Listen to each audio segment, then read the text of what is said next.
Good afternoon, everyone. It's a pleasure to be connected with you again. Let's get right down to some application. Take a look at the page. This was submitted by Dave Fogel. Dave's a regular attendee. He studies our work and he applies it in his own work. And so I want to look at a page submitted by Dave and discuss it with you in order to set up what we're going to learn today. So marketer, first of all, the person who designed this page has been exposed to our methodology, which sort of ups the game. As you look at this page, tell me what you would do to improve its performance. Now, think about it for just a moment and quickly give me some thoughts. Why you write that in, I want to say welcome to Elad. I read your chat, Elad, and we're glad to have you in the community and joining us today. I hope I pronounced your name right. Take a look again. Dermatology billing experts for 14 years. What is one thing that you might do to drive a result with this? Take a look. As those thoughts are coming in, just use the chat feature.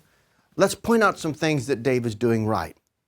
I think everyone on this call knows you have 3 questions that you must answer in the first 7 seconds. You have 4 inches to answer. Am I in the right place? What can I do here? And why should I do it? Dave helps you get a sense that you may be in the right place. You get some idea of what you can do here, and he starts to try and answer the why question, and we're just focusing on the top of the page. Now, someone said it needs a more concrete headline. Someone else said the form is too low. Someone else said too many calls to action, possibly. I haven't looked at the whole page. I'm only looking at this key piece. I want to ask a different question. If you're tasked with improving performance from this page, what would you do? How would you get a transcendent, a transformative set of results? Now you can say, I'll change this and I change that, but beneath your desire to make a change is an approach, is a methodology. Now, it may be the haphazard methodology that is used all over the world today, where you picked up something at a conference, you heard something about keep it above the fold, which, by the way, is generally wrong. You've picked a few tips and ideas up, and you sort of sling them at the paper, and often in a group setting where others are slinging contrary ideas, and then the social dynamic, what's so prevalent in society, plays its role, and the page either becomes a battleground and a dominant person wins, or it becomes a compromise and everybody loses because the page has been reduced to its lowest common denominator. The key to overcoming that is not to buy a new software suite, although I'm all for a great software suite. You're not going to solve that problem because you have HubSpot. This is not a message against HubSpot. They've got a good product. You're not going to solve that because you have Test and Target or Optimize. You're not going to solve that because you've picked up some cool piece of AI.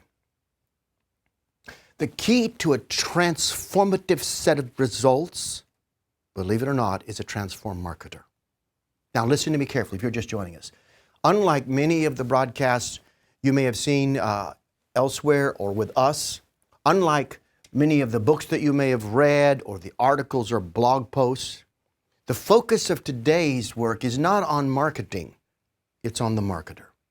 Everything about this time is designed to help you reconceive what you do so that you can produce a new level of results.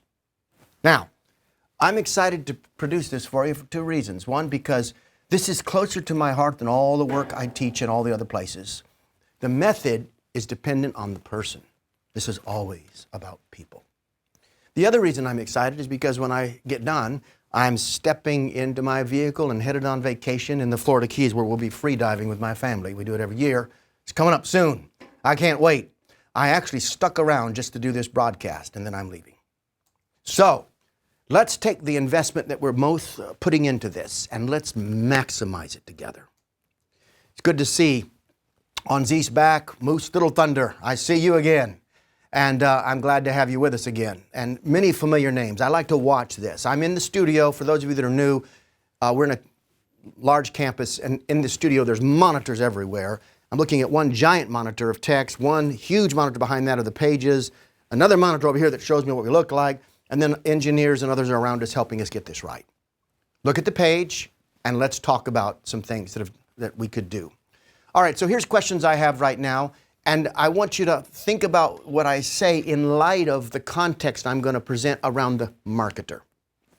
The problem with this page right now is if you're not careful, you're going to focus on the text, the images. You're going to focus on the illusion created by zeros and ones. Now, if you've been with me before, you know I talk about that regularly, but I'm going to give you another danger. And that is that in doing so, you may fly forward focused on the customer and skip the importance of the marketer. It is only the marketer that can exhibit empathy that allows them to experience the page the way the customer experiences it. And it is only the marketer, because they are the server. Think of a game of tennis. The marketer is serving.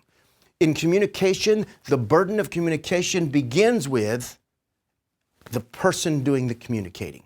If I can't translate what's in my mind into a language that you understand or appreciate, I can't hold you responsible for not responding in the way that I want you to.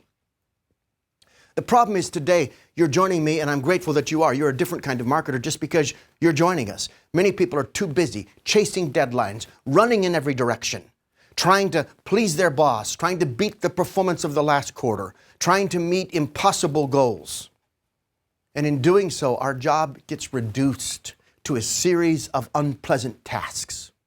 I want to do something interesting with you. I want to do something fascinating with you. I want to think about this page through the eyes of a customer. Now, when I do that, I have to express this sort of empathy and experience the page. So if I come in experiencing the page like a customer, it begins with the word dermatology. Then it says dermatology billing. Then it says dermatology billing experts for 14 years. Now that is not a bad headline. It is above average. Well done, Dave. But how could we improve it? Well, the only way you're going to improve it is to transcend the limitations of the marketing with the wisdom of the marketer. How do we do that? Well, first of all, if we cross the aisle and climb inside of the customer's viewpoint, here's the first thing that we might note. That first sentence is implying something. Dermatology billing experts for 14 years. But how does that translate into a particular value for me as a customer? Where is the get feature in this headline? Now, I believe telling me you've been in business 14 years is a critical evidential that could increase my trust. And remember, I'm going to have to trust you before I trust your product. That's why it's important not to turn our websites into catalogs. People buy from people, not websites. And if I think about this as one person communicating to another person, that top headline is not even a sentence. Dermatology billing experts for 14 years. It may have an implied or a subject, but it doesn't really have an understood subject. It is essentially a phrase.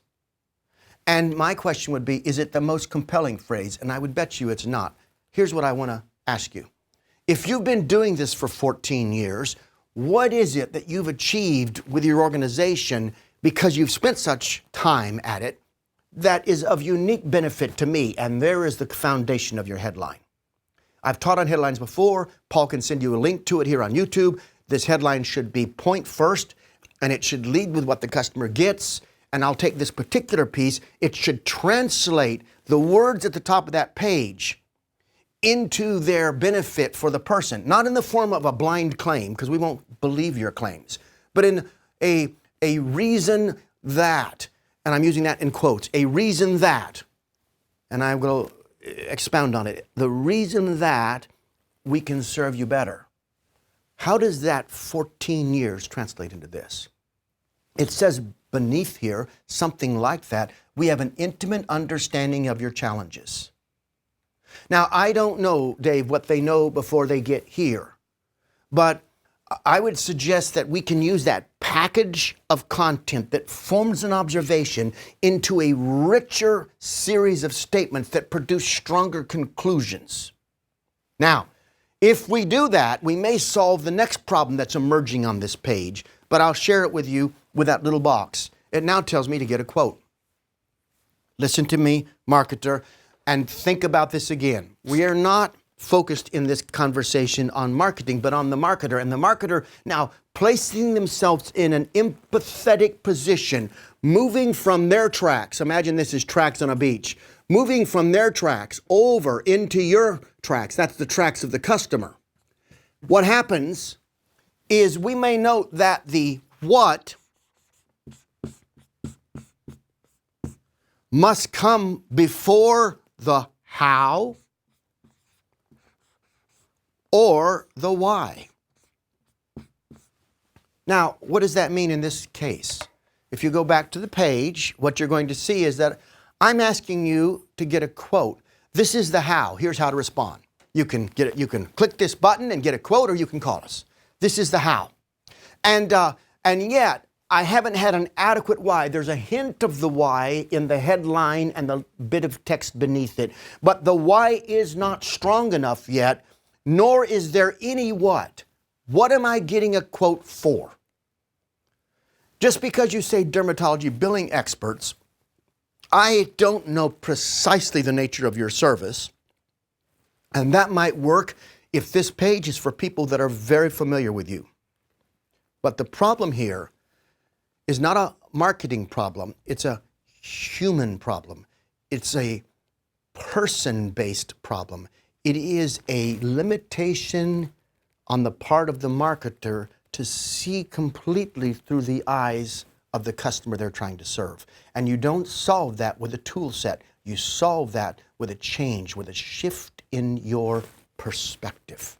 Which is why, in the end, the key to transformative marketing is always a transformed marketer. The internet is full of resources trying to help marketers do their job. But very few are focused on the marketer and the unique experience they have every day in their work.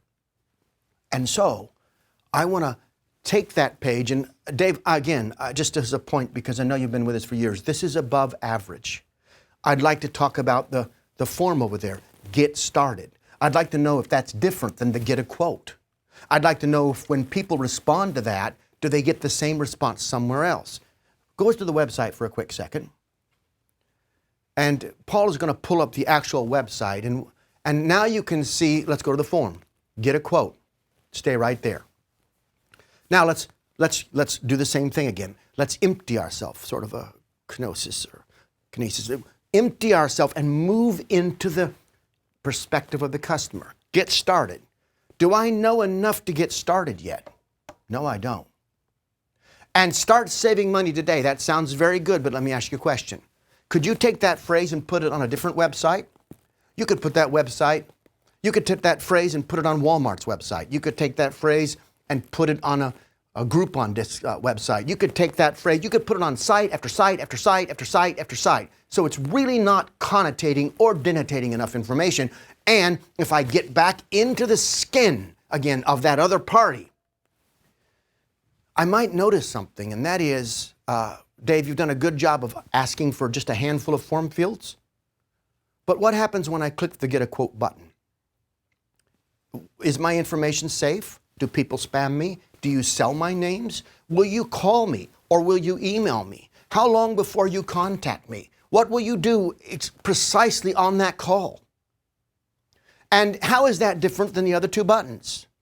Now, in the mind of the prospect are unanswered questions that are becoming obstacles to going forward. And I'm sharing that not to be discouraging to Dave or anyone on this call, but to help you sense that the only way you're going to feel those unanswered questions, you notice I said feel. This is not just about seeing, it's about an experience. And you've got to experience the page like a customer, and that only happens when the marketer moves from information to wisdom. And the only way to obtain that wisdom is to step out of yourself and step into the other side. Now, if you're following that logic with me, there are more pages that we're going to look at together, and we'll talk about how that might impact your pages. But I want to take you to the download that we've been using and use it to set up a really different kind of YouTube live broadcast today. You'll see that this is a large wall poster. You can download it for free, There's links here on it. Paul will send you some. But I'm going to refer to it a lot because it is a very different approach to marketing than what we see. At first glance, it looks like, well, maybe there's some testing. Yes, there's this and that. But if you start with the fifth point and work your way backwards to the first point, you'll realize that it's a completely different paradigm than we're used to operating within. Why? Because the crown jewel of this process is found in developing an integrated understanding of the customer's mental model. It says customer theory. What is your theory of customer? A great marketer is a customer philosopher. I wrote and been testing 4 years. You've heard me talk about it. We're releasing it next year. You can get a copy from us, an advanced copy before the publisher releases it in bookstores, called The Marketer as Philosopher. I'm holding it up because I want you to understand that there's a reason the book is named not about marketing, but about marketers. There's a reason that it emphasizes philosophy.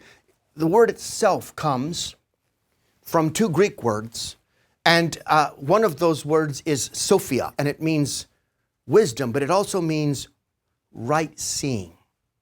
And the other one and it depends on how you pronounce it, and there's various forms of the word, but philos is the word. It means to love. So the idea is that there's a love of wisdom. That's what philosophy used to be. And my point is, if you're going to be a transformed marketer, you've got to learn to love customer wisdom. And in doing so, you can see and experience transformative results. Are you tracking with me so far? Because I want to take you through a sort of a thought journey that helps us re-envision our role as marketers and understand how that connects to our daily work. All right. I'm going to take you to the first point. The marketer must escape the negative connotation of their role and embrace the power of marketing to achieve a dramatic result. Listen to me. Marketing has more in common with the martial arts than it does with sales. You say, what do you mean? Well, marketing is it's a power. It's a force, and it can be used to transform lives. I've been approached by universities who want to use our work to get people to take free inoculations. In emerging economies, they were afraid of the inoculations, and it requires marketing to change their thinking. Now, because it's a weapon, we see marketing abused, and we have a definition that almost connotates an abusive activity. We sometimes think marketing is talking people into things, pushing them to do something. But true marketing helps people make a right decision. It finds the right person and places in front of them the right value proposition and enables them to make the right choice, which produces the right result. When you truly understand that, you're going to notice 2 things about marketing. It is actually an exercise in understanding what philosophers call the other person. And that exercise in understanding allows you to influence their conclusions. And if you use it in the right way, you use the power of marketing to do something that enriches their experience, their life. You don't need to be one of those people who, when asked what they do, mentions marketing, but there's a bit of reluctance in the tone of your voice. You are working on the foundation of reality when you work on marketing. You say, that seems so strong. Listen, all of marketing is an effort to influence a conclusion within an ecosystem that is dominated by choice. You and I are the products of the choices we make and the choices made about us. Marketing is all about influencing conclusions to produce decisions. Those decisions represent choices, and those choices are like switches flipped on and off. They change outcomes in our lives. If you're going to be good at your work, you're going to have to expand your definition, expand your concept, realize its power. If you're on here and you've ever studied the martial arts, particularly the Chinese arts, although there are many versions of this around the world, you'll notice that there are two styles of martial arts, hard style and soft style. Sales reminds me of hard style. Go in there and grapple with them and deal with their objections. That's the way it's often done. But marketing is like soft style. And soft style is internal, disciplines like Tai Chi. I wondered, I've been in the martial arts for 50 years. My father was a judo champion, and I was sort of born into the whole experience of training. And when I first heard about the soft style, as a child, I was interested in it. But as I got older, I started wondering, did it really work? And this was before the UFC and the Gracies, and ultimately, as I questioned that in the years past, I came to discover, actually to be shocked by the fact that there is internal, soft style martial art, and it's more deadly. It's more effective than the hard style that you might see in a television fight. Now, why am I sharing that with you? Because I think marketing is like soft style, the elegant force of soft style internal martial arts. And if you realize its power, you can do amazing things. Let me tell you somebody who I've come to admire. Take a look at this guy. His name is Dennis. He's the CEO of one of Aetna's companies. We worked with him in a series of research projects. His background is in analytics, so he was an unusual CEO, measuring everything, very focused on people, and he's built a great company for Aetna. And Dennis and I have become friends. But Dennis had an impact on my thinking in a way that I want to share with you under this point. And understand, I've got live op coming with more pages to look at. I've got application, but today's session is about more than a simple piece like change your headline and make it look this way. We're getting to the essence of who you are in your work. So just bear with me, because when you learn this, it can transform all the other things we've been teaching you about in the last 3 months on YouTube. It's not just the marketing technique. It's a change inside of you that's going to produce the result. Here's how Dennis helped me. Dennis represents HealthSpire. HealthSpire sells a Aetna product for people who are in the age bracket that allows them to take Medicare. And Aetna has products, and Dennis built a call center and all the things you would normally experience in business.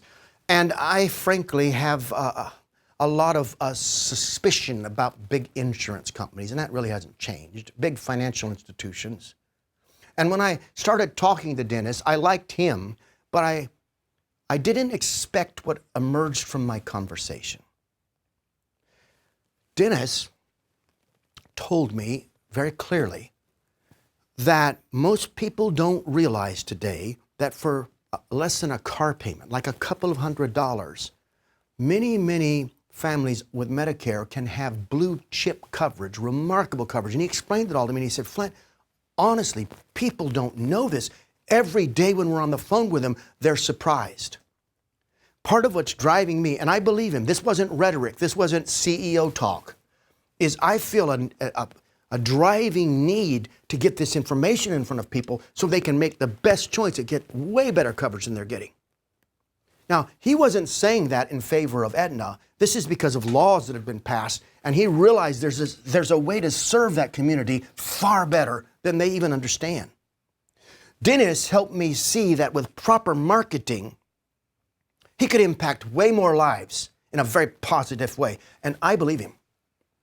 Now, I share that with you, and some of you have seen this experiment. This is an experiment we did with Dennis. On the left-hand side, you can see the ethos that Dennis is talking about. We're here to help. He really meant that. But let's go back to what we looked at when we discussed the page submitted at the beginning. We're here to help doesn't take the message far enough. On the right-hand side, we explained to you the nature of that help. We're going to simplify Medicare for you. Do you see how it goes further in planting a good conclusion in my mind? And then it explains how we're going to do it. Now, you can look at those 2 pages and you can say, well, I don't fully understand the difference. I can't fully teach it right now, but you can go to Marketing Sherpa and read the case study. It's all there and it's free. I'll just show you the result. When Dennis explained that to me, our team was galvanized to make a difference. And this is what they did with the new communication, with better marketing, essentially with better messaging. Remember, the essence of marketing is the message. The essence of the message is the value proposition. The essence of the value proposition is the exchange sum. And by getting this message more on point, we saw a 638% increase. This is the power of marketing. This is a superpower. That's a gigantic difference. A great marketer who understands that the essence of marketing is the message learns to escape the blind spot of their own self-interest, climb out of themselves, get into the skin of the person they're trying to serve, see the message through that person's eyes, and thus calibrate it till it's right on point, and thus produces a right conclusion. And that right conclusion powers a right decision. And that right decision comes with a right expectation. And that right expectation is matched by a surpassing or a right experience. And suddenly a relationship is born and growing in a cycle of trust. I am trying to communicate to every single marketer that's joined this YouTube Live, either now or will join us in future as they come back and replay. I'm trying to communicate to you that you will be a better marketer and get greater results if you can escape the poor concept that marketing embodies in our culture. It is worth spending your life on. You can help more people this way. I could share with you how in massive work taking place among charities like those backed by Gates and Buffett and others, the real issue is getting people to make right choices. Marketing is a power.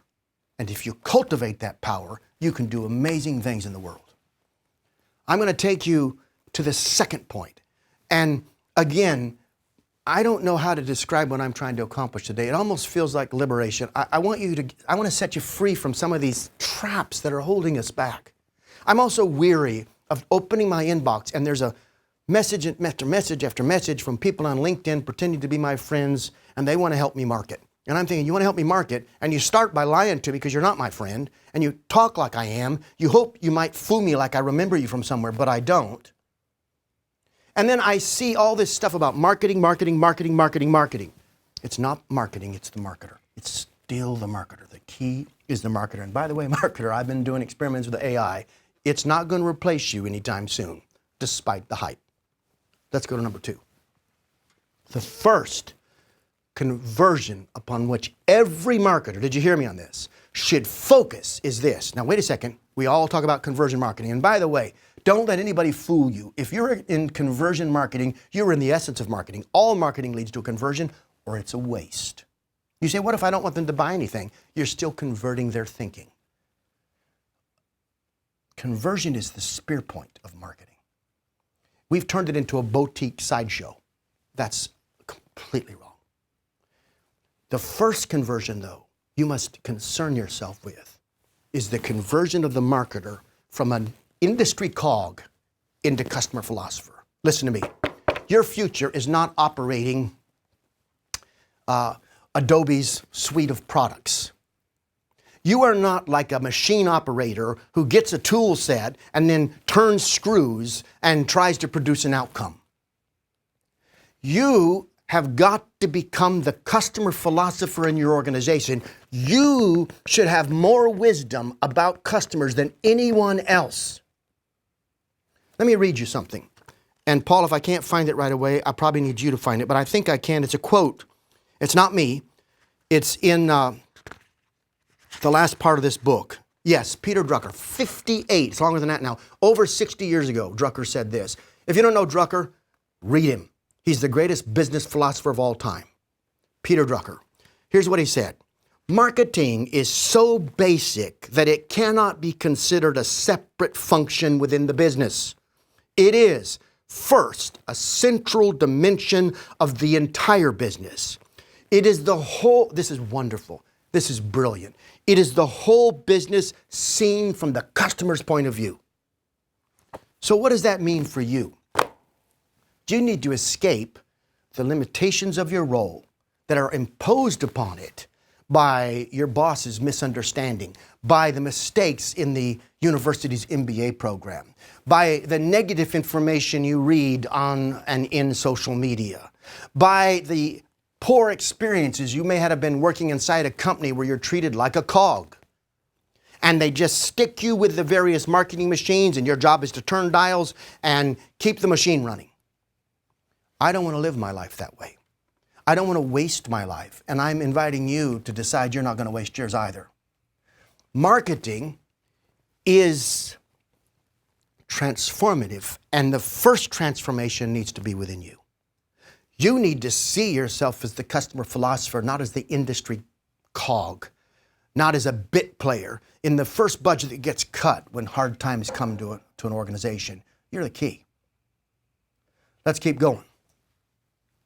David Carrier's on here. We're doing research with David. David says we're a marketing firm that happens to do law. David is a lawyer. And again, you can check me on this. It's called Carrier Law. Go to his website. David helps people. What he does is he protects them from catastrophic crises that will rob a middle-class American of their savings account. He does it by protecting you against, catastrophic illness and other things using a series of trust. David can explain it better than me, but here's what I know. His business helps thousands upon thousands of people protect their family. It's legit, guys. And I'm sharing that with you because he's a perfect example of what I'm saying. If David can market better, he can help more people. If he can help more people, that's meaningful. And it's an example of what we're trying to accomplish. Meet this guy. His name's Bryce Miller. Bryce is at a new company now, but he published an article on LinkedIn from a research project he did with us, and I'm drawing from his own article. We helped him with the research. He studied, took our training, took our classes. I think he even took our college courses. And I saw Bryce go through a transformation, the kind of transformation I'm talking about. And I want to just share with you, there he is. He is one of those who heard what I'm saying. Somehow he got it. And then he applied it. This is a test. And in Bryce's case, they have a lot of SEO traffic coming in, and there's not a lot coming to one page. It's distributed across many pages. So we designed a really complex scientific experiment that took 45 pages, put them in a group, and allowed us to run a test with low traffic samples and yet produce statistical validity. This is the pages. They had never seen anything like what I'm going to share with you next. But by Bryce getting out of his skin, seeing his offer through the eyes of his customer, and then testing, not for the sake of testing, not for the reason we do it now, and listen to me, let me just set up on that for a second. We're testing wrong. Almost every company I look at is testing wrong. Testing is not for you to try an idea. Testing is for you to prove or disprove a hypothesis that yields wisdom about the customer's mind. If you get that precious wisdom, you can get all the revenue you can stand. But you got to get the wisdom first. The learning precedes the lift. Now, keeping that in mind, Bryce set up this test. There's the treatment. There's the control. Neither page looks pretty exciting. This is compliance software. Lots of text, and it should. Lots of technical information, and it should. And a difference of 52.3% in conversion. Now you think about how big that would be in your business if you saw your lead flow go up by 50%. My point for you is the key to these transformative results, and this is just the first in many, and you might find his article on LinkedIn. I don't even know what the link is. Paul might send it to you. But my point is, and I think he wrote 2 or 3 articles and explained how he did this. He's getting remarkable results because he went through a remarkable conversion.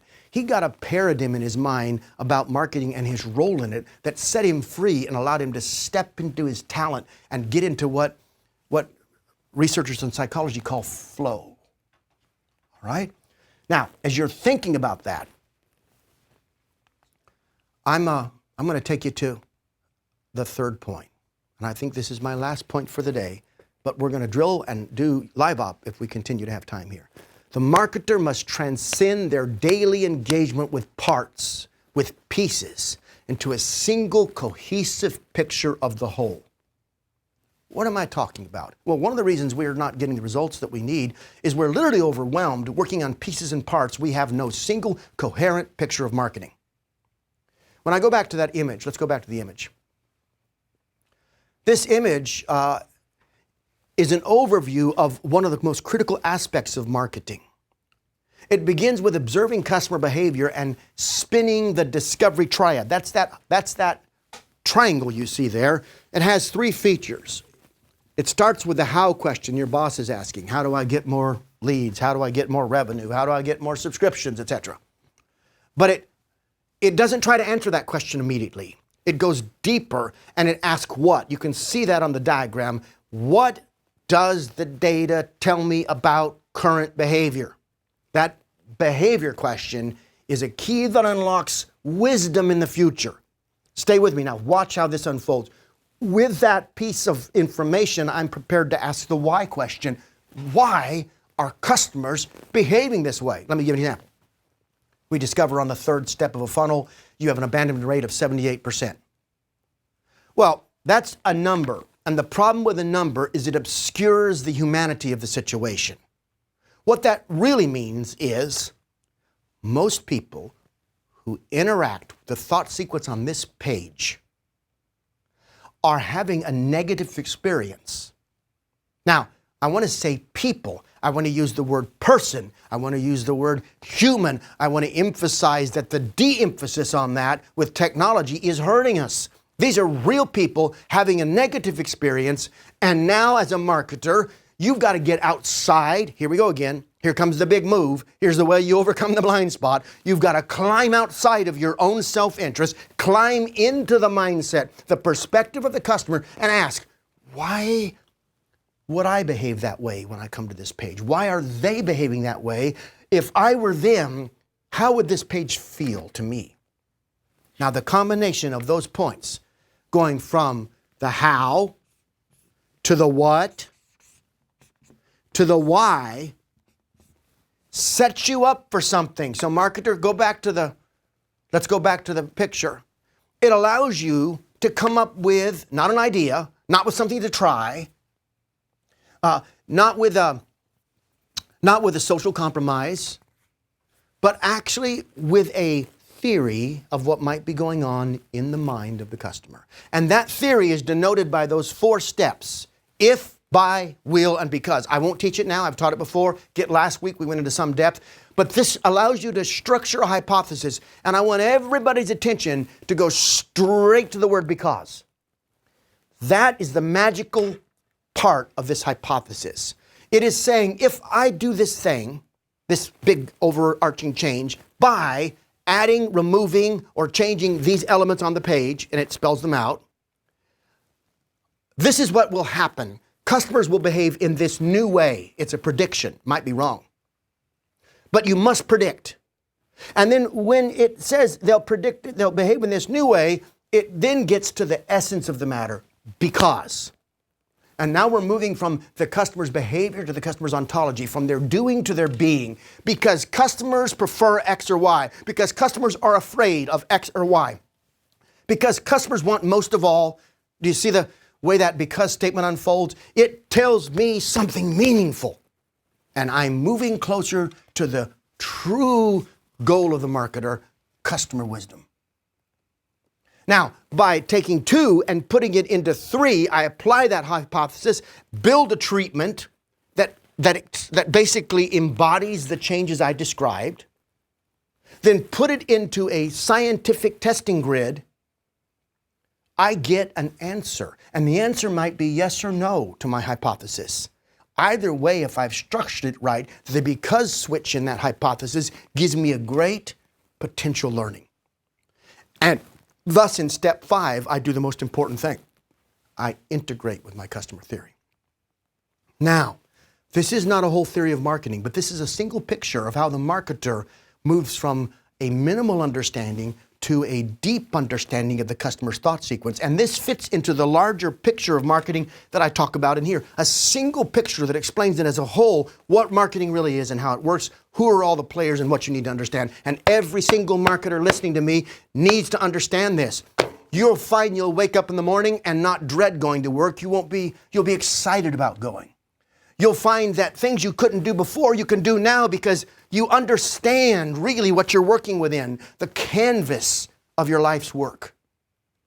And when you see that big picture and you see your role in that picture, and then you realize the power you have in that role, it can change your life.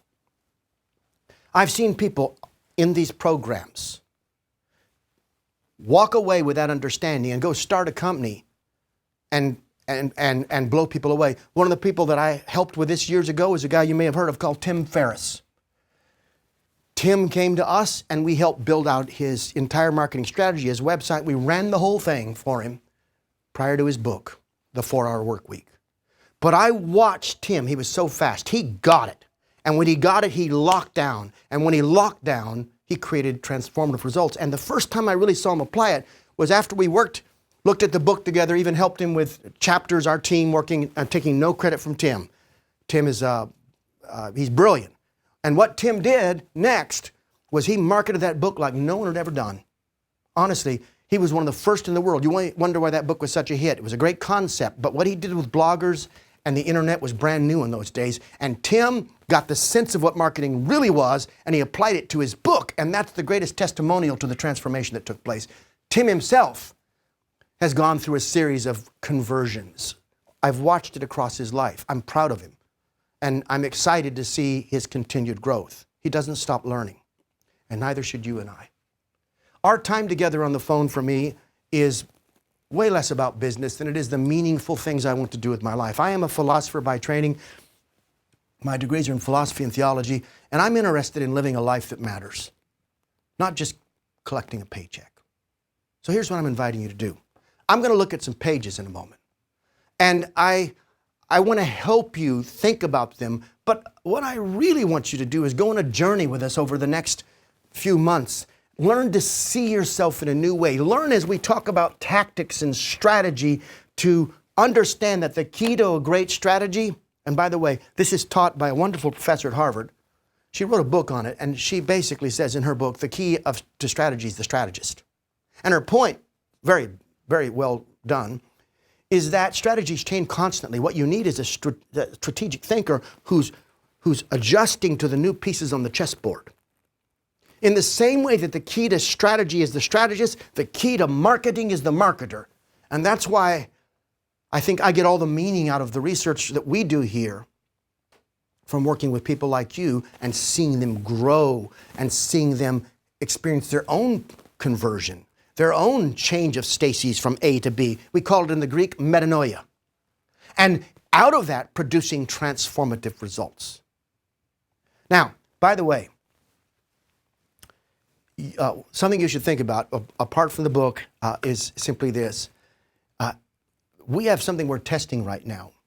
And somewhere from between $1,000 and $30,000, depending on enterprise and other things, but even as low as $1,000, you can get help from our scientists looking at your marketing with you. Now, I'm saying that. I don't have any slides. There may be a slide in here later. I don't know. But I just want you to know about it because what I want is to have interactions with you. I want to know the people in the audience, and I don't care about how big we are. You may look at the size of our YouTube audience. There's some value in that for some reason, but ultimately, I only care about being with the right people, getting the right message across. I want a life that matters. And I wholly believe in the power of what we're doing together to bring transformative change. All right, now, let me take you to one piece here. There you go. Take a look at this slide. This third point, I've said to you, is about getting a single picture of marketing in your mind. But look at this marketing course catalog. Let's suppose you went to get your MBA. This is a major top-tier university. So here you are. Experiments in business decision-making, how products, ideas, and behaviors catch on, new product management, advertising management, marketing research, entrepreneurial research. Do you see these classes? What do you think you know when you get done with these classes, besides a collection of facts that are somewhat related and sometimes unrelated? How do you get a single picture? How do you understand your role? How do you understand who you are in the marketing universe and what you should be doing with your life? You can't getting education in that way. And I'm not anti-university. I'm just disappointed that my colleagues and I have done such a poor job of educating people. We want to do something different here. So, oh, by the way, I asked Paul to put this slide in. This week we did 3 intensives back to back. Those people flew in and spent 2 days with our scientists. The one on the left is me in Florida. The one next to it is one of my leaders in Africa, in Cape Town, leading one there. This is all this week. All these are intensives going on this week where we bring you to work with us in our lab. It's kind of cool. And I'm showing it to you because I watched the light switch go on in some of these people. I saw them realize there's a new way to think about their work and about themselves. This is the kind of experience that keeps us going. MECLABS has no sales team. We pay no commissions. We're a research institute. We have some offerings that help finance our research. But ultimately, I want to grow and help other people grow, and I'd like you to be part of that. So let me take you to, yeah, there it is. Let me take you to the next page submitted. So, am I going to approach this with marketing tips, or am I going to approach this as a transformed marketer? If I approach it with marketing tips, I'll have some ideas to try on the page that may work, that may not work. Even if they work, I haven't learned a lot.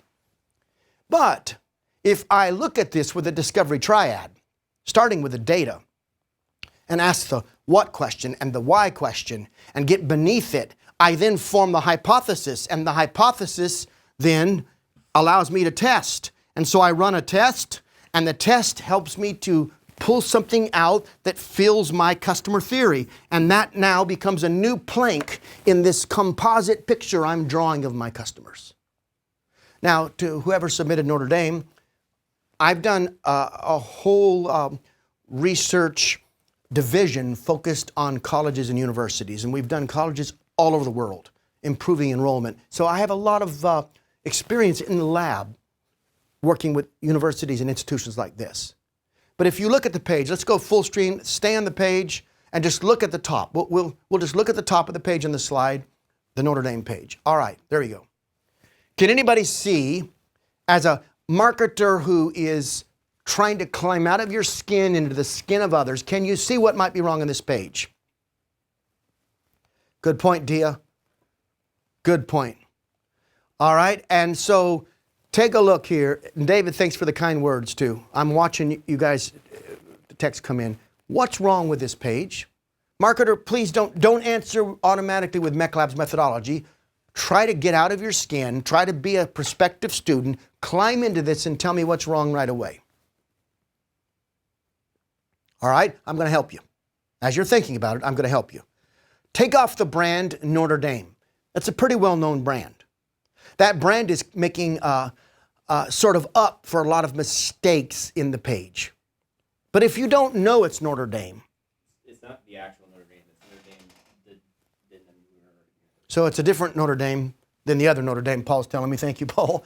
But it's trading on Notre Dame's name, guaranteed. Yeah. And if you look at it with the pictures, here's the first problem. How much page space are we taking up before you serve me? Now remember, I'm in a hurry. I've got to make a choice. I need to make the right choice. I'm afraid of making the wrong choice. I'm becoming that person, which is how this all begins. And I'm in here to check this out, and I've got the entire sort of canvas of my monitor in front of me, and I can't learn a thing from this. In fact, if I look at it for a minute, it changes before I figure out what I'm looking at, which only frustrates me. And that would be easier for you to see when you get out of your skin and into the customer skin. Here's how this happens. Companies all the time argue about what to put in the top. And so the answer is, let's put it all. Let's just rotate it.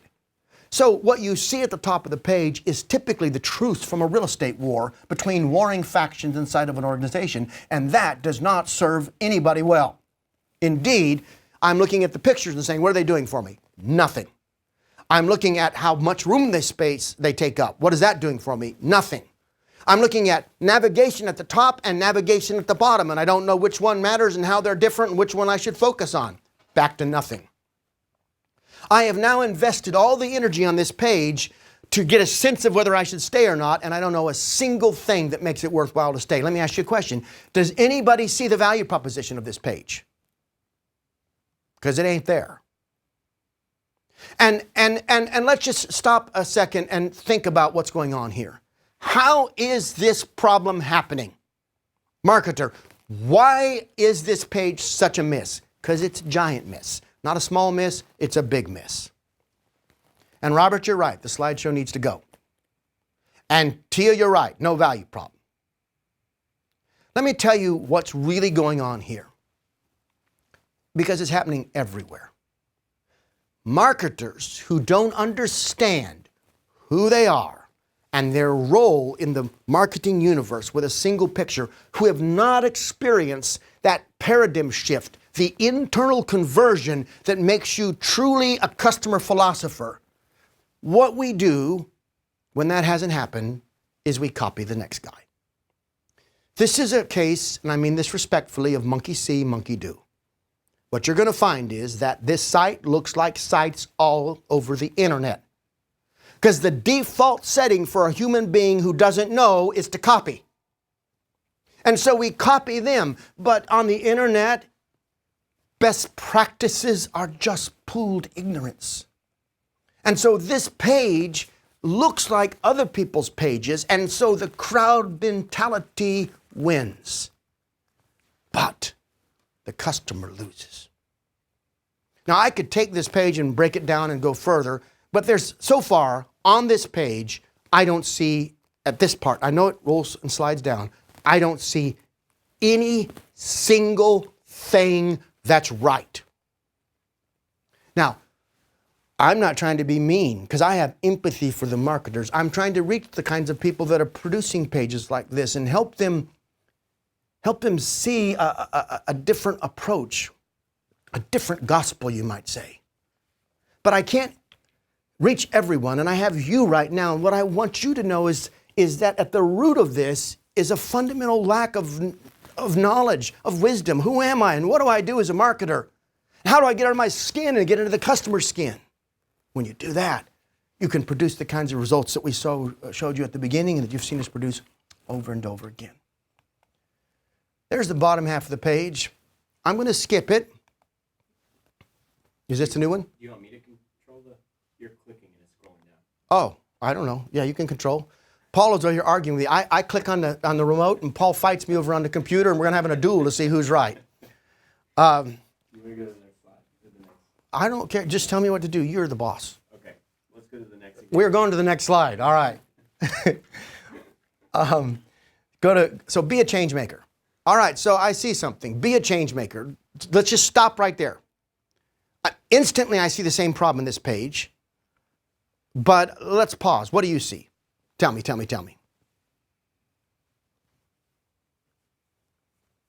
Anybody? I'm waiting for your answers to come in. If you don't give me an answer, I'm going to ask Paul. He's going to get it all wrong. I can tell you right now, because he's oh, wait a second. He has his conversion guru shirt on, so he's. Did I show them that shirt before? I think we showed your other shirt, but not this one, right? You can show it if you want. Comments rolling in. All right. I'll come back to that. Paul, where did you find the shirt at, Paul? Goodwill. Paul found a shirt at Goodwill that says Conversion Guru. He wears it to work. Won't let me have a copy. Apparently, I don't qualify. But anyway, back to this. Somebody said, the head of the Lion Club, Bear Wolf, can't read, no purpose, can't read subtitle. What is the benefit of change makers? All right, let's start with a headline. Be a change maker, okay? We can put that headline on 100 different sites. Would you agree? We could put it on a site where they dig wells for water in Africa. We could put it on Operation Blessing Basket with my friend Teresa Carrington. We could put it on a site for financial planners. We could put it on a site for CEOs. We could put it on a site for CMOs. We could put it on a site for people who want to launch a new dev movement. David Carey says McDonald's. David Carey says McDonald's. We could put it on McDonald's. Oh, they certainly changed the whole world. My point for you is this. Again, the marketer doing this is copying an approach from other people, but more importantly, they're blinded by the inability to get out of their skin and see the sight through somebody else's skins. I see a strange graphic, and I see be a change maker. You can enable positive change for our country and your community and your family future. That is so vague as to be empty. It doesn't tell me anything. And by the way, I really don't want to be a change maker for you. I can barely keep up with my, like who are you appealing to here? Who woke up today and said, give me a way to be a change maker? Now, everybody wants to do something positive, I think, is a general assumption when you're marketing, but I don't even understand what this means. And right away, I'm hit with different ways to donate. Do you understand what you're doing there? Do you understand what the marketer's doing? It's critical, really, that you understand why. But the what is simply this. You're telling me something that's nonsensical, and then you're asking me to give you money. Remember what I said about the what coming before the why? I've got nothing right in the order of the thought sequence. And so it's no wonder that nobody responds to this except highly motivated people. Now, I think change is awesome when it's good change. But change what and how? What exactly do you do as an organization and you ask me to participate in? Because I have no idea at this point. And I don't want to see different ways to donate until I understand that more. Now, the reason that's worth talking about now as we draw all of this to a conclusion is not because we're trying to fix the page. And if you submitted this page, we'll help you with it. Do a quick win consult or a quick win intensive for something that we can help you with. But let me just say this. My point is that you don't produce a page like this if you can see through the eyes of a customer. And I'm inviting every single person who watches this broadcast to become a customer philosopher, to embody the customer wisdom that your organization needs, to re-envision what marketing can be and what you can be, and to do that without any hype, BS, exaggeration. I'm not suggesting some sort of a kumbaya moment here. This is real. You can live that way. It can change your career. It can change your life. It can change the lives of other people. And we need a community of marketers that are thinking that way about themselves, about their work, about the discipline itself. So I'm going to stop here. Bear this in mind that all this plugs right into the things we've been teaching for the last few weeks. This is the change in you that helps you use the change we talked about in the 21 psychological elements or some of the other YouTube series that we've been delivering. In the meantime, I'm grateful for your attendance today, and I want to ask you a very specific question. Oh, by the way, thanks, David. Be sure and subscribe. Be sure and click the like button. I forget to say that, and I shouldn't. So do that. Check out the Quick Win Intensives or check out the book. They've probably given you those pieces. But can I ask you to do this most of all before you leave? Today's different than the previous weeks. I need feedback. This feedback's more important than some of the other weeks when I've asked for it. We read every single line. Did you find the day helpful, or because we talked about marketing in a completely different way, some of you may have found, I didn't come here for this, I need to know 4 ways to improve my headline. Positive or negative, give me your feedback, because my instinct keeps wanting me to focus on the marketer. Teach the techniques, but the key is always the person. Let me know, and we'll follow some of the lead that you give us in your thinking. I'm so grateful that you've joined us. I'm headed to the Florida Keys. In fact, take a look. I'm in board shorts. I don't know how to show them, Cliff. Yeah, I'm in board shorts underneath the suit. As soon as I'm out of here, the coat's gone, and I'm in the Keys, and we do deep water free diving with no tanks. And my whole family, my son, my 85-year-old father, all of us, watch us on Instagram. I'll put pictures on Instagram. If you haven't joined my Instagram, it's tiny. It's just for family and friends, but you can jump on Instagram and get it, and we'll give you the link if you don't already have it. But you should always follow me on LinkedIn and Instagram. I put a lot of stuff there. I'll be putting pictures from our vacation there. You know, I want a real relationship with you, the people in our audience, and David's making fun of my shorts. Anyway, all is good. I'm grateful that we got a chance to do this together. I'm watching for your feedback. I look forward to meeting you in the future someday. Okay.